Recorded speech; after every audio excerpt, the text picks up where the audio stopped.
네, 계속해서 업종 분석 이어가겠습니다. 김현용 현대차증권 연구위원 나와 계십니다. 어서 오십시오. 네, 안녕하십니까.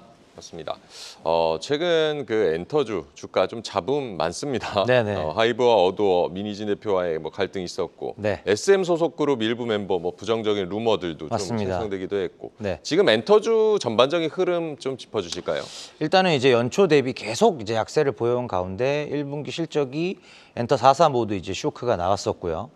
그런 상황에서 이제 2분기도 이제 실적의 선행 지표로 볼 수 있는 게 결국은 음반 판매량과 공연 모객 수가 될 텐데요. 네. 이 부분이 이미 또 작년 2분기와 비교해 봤을 때 성장이 아니라 이제 역성장으로 나타나고 있어요. 그래서 2분기도 실적이 안 좋겠네라고 이제 점점 이제 뷰가 안 좋은 쪽으로 바뀌어가는 와중에 하이브의 어도어 사태가 더 심화 내지는 장기화 국면으로 들어가고 또 SM도 일부 아티스트와 관련된 그런 이제 악성 루머들이 배포가 되면서 뭐 회사에서 또 강경 대응에 나서면서 또 조기 진화에 나섰지만 네. 업황이 안 좋은 상황에서 이런 이제 여러 가지 구설수들이 있다 보니 주가가 계속 이제 약세를 이어가고 있는 모습입니다. 업황 안 좋은 상태에서 이렇게 루머 뭐 이런 사태까지 터지다 보니까 전반적으로 지금 엔터주 투자하시는 분들 굉장히 힘드실 것 같은데 네.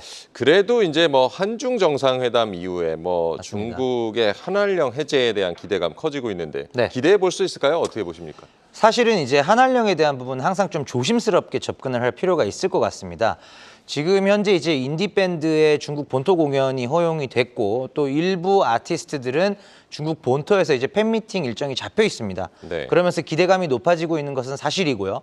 다만 이제 대규모 중국 본토 공연 이런 것들이 결국은 좀 확인이 되어야만 우리가 이제 24년 올해 하반기나 내년도 실적에 이제 반영을 할 수 있게 되거든요.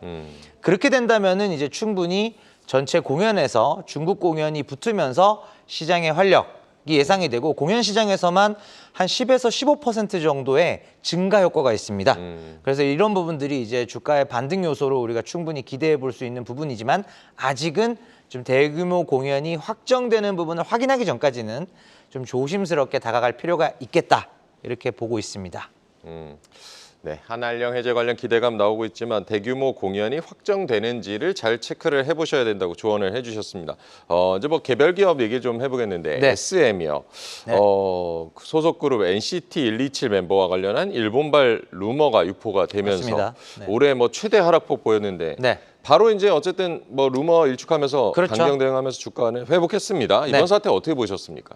우선은 이제 NCT의 경우에 더 주가가 민감하게 반응을 할 수밖에 없었던 게 NCT 전체 이제 뭐 127도 있고 드림도 있고 여러 가지 유닛들이 있지 않습니까? 네. 이 NCT를 전체로 묶어서 보면은 SM에서 음반이든 공연이든 50% 비중을 차지합니다.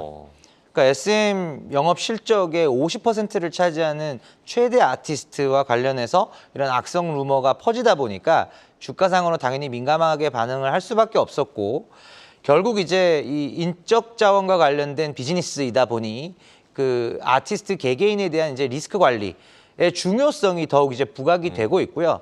또 하나 이제 물론 NCT가 50%라는 큰 비중을 차지하지만 우리가 이제 하이브가 BTS 의존도를 많이 낮추는데 성공한 그런 케이스에서도 보여지듯이 SM도 NCT 외에도 이제 에스파나 엑소, 슈퍼주니어, 뭐 샤이니 등등으로 사실은 오래된 IP들로 쭉 잘 분산이 되어 있는 편이거든요. 그래서 이런 부분들에 대한 이제 의존도를 줄이기 위한 작업들을 모든 엔터사들이 공통적으로 진행을 하고 있는 부분이죠. NCT, SM 실적의 50%를 차지하는 만큼 이번 이슈가 좀 타격이 있었다는 점도 맞습니다. 분석을 해주셨고요. 네. 연구원님께서는 SM이 2분기까지 좀 가파른 뭐 실적 반등 기대하기는 어렵지만 네. 하반기에는 좀 신인 대비 그렇죠. 러시가 이어지면서 모멘텀이 작용할 거라 보셨는데 네. 어떤 신인들 기대하고 계십니까? 일단은 이제 올해 연내로 데뷔를 예정하고 있는 신인들이 이제 버추얼 아티스트인 나이비스가 있고요. 그리고 이제 오랜만에 4년 만에 이제 걸그룹 에스파에 이은 이제 걸그룹 신인 한 팀이 또 데뷔를 앞두고 있습니다. 그래서 최소 2팀 정도의 아티스트가 이제 데뷔를 앞두고 있어서 그런 부분들이 이제 하반기에 SM 입장에서는 좀 강한 모멘텀이 될 수 있을 것으로 기대하고 있고요. 사실 이제 모멘텀과 실적이 모두 받쳐줄 때 주가가 강하게 갈 수 있는데 엔터주 전반적으로 SM뿐만 아니라 다른 이제 경쟁사들 같은 경우에도 올해 같은 경우에는 최소한 3분기까지는 실적에 대해서는 조금은 눈높이를 낮추실 필요가 있을 것 같고, 다만 이제 3분기와 4분기에 SM을 비롯한 주요 엔터사들의 신인 대비들이 계속 이어지기 때문에 모멘텀 측면에서는 기대해 볼 만한 요소가 충분하다, 이렇게 말씀드리겠습니다. 네, SM 뭐 그런가 하면 뭐 컴백 그룹들도 좀 있는데 네. 에스파가 이제 컴백을 했고 네. 이어서 뭐 라이즈, NCT 127 등이 컴백을 하는데 네. 신인 데뷔와 함께 이런 뭐 컴백 이슈들도 모멘텀이 될 수 있을까요? 어떻게 보십니까? 그러니까 사실은 이제 컴백이 촘촘하게 나오는 것 자체는 이제 어떻게 보면 당연히 긍정적인 요소인데, 다만 2023년도 작년을 우리가 돌이켜 봤을 때 작년에는 왜 저렇게까지 잘 됐을까? 네. 정말 엄청난 실적과 숫자와 판매량을 보여줬었거든요. 그 지표들을 넘어서야 되는 부분은 상당히 부담 요소예요. 다만 이제 SM은 타 엔터사들과 다르게 올해 이제 컴백한 아티스트들, 특히 에스파 같은 경우에 4세대 걸그룹 중에서 음반 판매량에서 유일하게 2%긴 하지만 직전 앨범 대비 성장을 했습니다. 뉴진스도 르세라핌도 아이브도 사실은 직전 앨범 대비 적게는 20%, 많게는 40%대 하락을 했거든요. 근데 에스파는 이제 그런 부분들을 좀 잘 방어를 했고, 또 NCT도 127, 드림, 또 다른 웨이션 V 여러 가지 유닛들을 통해서 영업 지표들을 굉장히 잘 방어하고 있고, 라이즈도 작년 9월에 이제 갓 데뷔한 신인임에도 불구하고 올해 이제 아직 앨범 보통 3장은 나와야 투어를 돌거든요. 네. 근데 아직 두 번째 앨범이 나오기도 전에 대규모 팬 콘서트를 글로벌하게 한 10만 명 규모로 상당히 이례적입니다.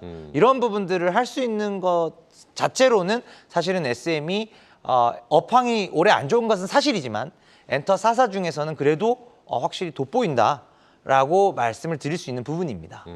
개별 뭐 이런 그룹들 뭐 전년의 활동량을 뛰어넘는 것이 중요하겠습니다. 네. 다음 뭐 하이브 얘기도 좀 해보겠는데요. 네. 어도어 이슈가 좀 있지만 뉴진스의 이탈 가능성이 낮기 때문에 네. 추가적으로 주가가 하향하기는 어렵다. 이렇게 보는 의견들이 많은데 네. 연구원님은 어떻게 보십니까? 저는 조금 생각이 다릅니다.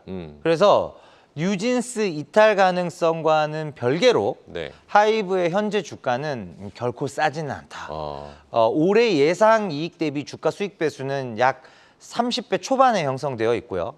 내년 이익을 땡겨와도 주가 수익 배수, 즉 퍼가 한 27배 정도여서 원래 1등주로서 밸류에이션 프리미엄을 받는 부분은 당연히 정당화되는 요소지만 현재 업황과 비교를 해본다면은 20배 후반대는 분명히 부담 요소가 있고요.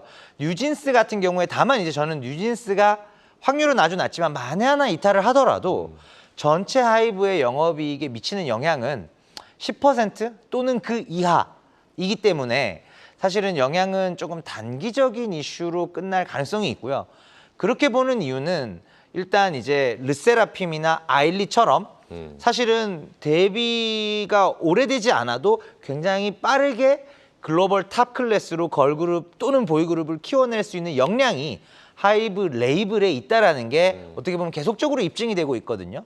그런 부분들이 뉴진스 빠졌을 때 단기적으로는 당연히 실적에 어떤 충격이 있겠으나 그 영향이 저는 10% 내외로 크지 않고 이런 부분들을 빨리 메이크업하기 위해서 뭐 아일리시나 이런 부분들이 좀 빠르게 성장할 수 있는 궤적 충분히 기대해 볼 수 있고, 또 사실은 25년 이후에 좋게 보는 요소는 가장 큰 이유는 방탄소년단의 컴백이거든요. 그래서 방탄소년단 완전체 컴백이면 속된 말로 모든 것이 해결됩니다. 네. 그래서 이제 그런 부분들이 조금 더 큰 기대 요소이기 때문에 뉴진스 이탈 여부는 뭐 상대적으로 단기적 이슈다, 이렇게 봐주셨으면 좋겠습니다. 네, 뉴진스 이탈은 뭐 단기적 이슈다. 뭐 방탄소년단 얘기해 주셔가지고 네. 진이 뭐 다음 주 뭐 맞습니다. 12일에 전역을 한다고 하는데 네. 이렇게 뭐 멤버들이 이제 줄줄이 전역을 하게 될 테고 네. 뭐 새 걸그룹 뭐 캐치아이 데뷔 맞습니다. 그리고 위버스 수익 모델 고도화 뭐 이런 여러 모멘텀이 있는데 전망은 어떻게 보십니까? 일단은 방탄소년단의 전역이 시작됐다, 이게 가장 크고요. 그리고 또 하나 기대 요소가 여름 시즌으로 예상되는 미국 현지 걸그룹 캐치아이의 정식 데뷔입니다.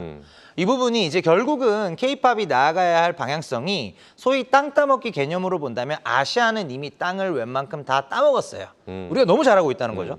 그럼 이제는 미국이나 유럽 같은 더 큰 시장에서 우리의 존재감을 높여야 되는데 네. 그러기 위해서 캐치아이가 중요하고 방탄소년단이 중요하다라고 말씀을 드리겠고, 위버스 고도화 같은 경우도 결국 지금 시장에서 기대하고 있는 부분은 미국 유수의 아티스트들이 얼마나 빠르게 좀 입점이 가능할까 이 부분이거든요.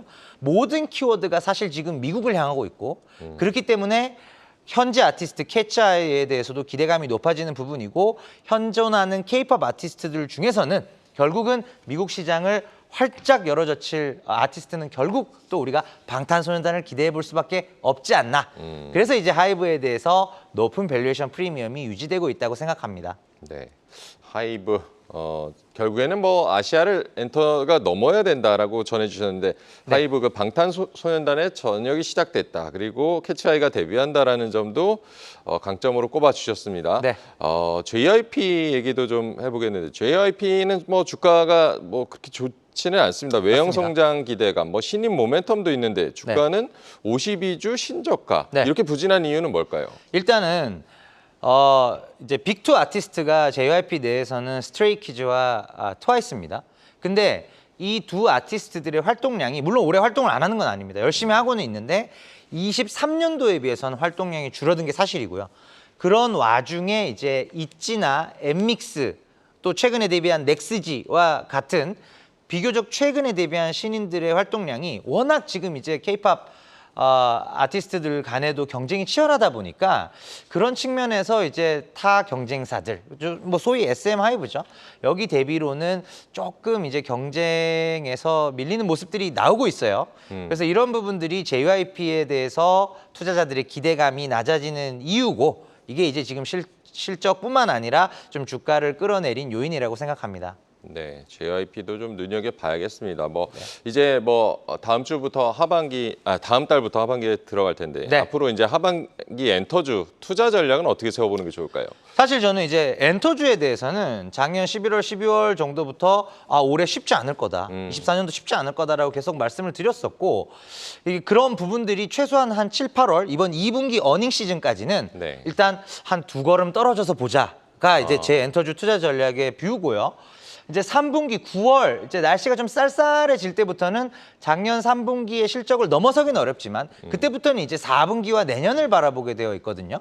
그래서 이제 내년도에는 이제 방탄소년단 완전체가 돌아오는 시즌이기도 하고 또 올 4분기 실적은 작년 4분기 대비로는 확실히 좋아질 수 있습니다. 기저 부담이 이제 낮아지기 때문이고요. 그래서 9월, 10월 넘어가는 시즌부터는 확실히 이제 선별적으로 엔터주에 대한 투자를 우리가 공격적으로 바라봐야 되고 그 관점에서 미국 시장을 제일 잘 공략하고 있는 하이브 그리고 올해 안 좋은 업황에도 불구하고 지표들을 잘 만들어가고 있는 SM 이 두 종목에 대해서 좀 선선한 시즌 이후에 한번 보자. 이게 이제 제 엔터주에 대한 투자 전략입니다. 네. 2분기 어닝 시즌까지는 엔터주 뭐 관망을 해보자. 9월, 10월 넘어가면 공격적으로 좀 바라볼 필요가 있고 하이브와 SM에 관심을 가져보자라고도 조언을 해주셨습니다. 오늘 현대차증권의 김현용 연구위원과 얘기 나눠봤습니다. 감사합니다. 감사합니다. 계속해서 다양한 경제 이슈를 알고 싶다면 구독과 좋아요, 알림 설정 부탁드립니다. AI 캐스터 권미정이었습니다.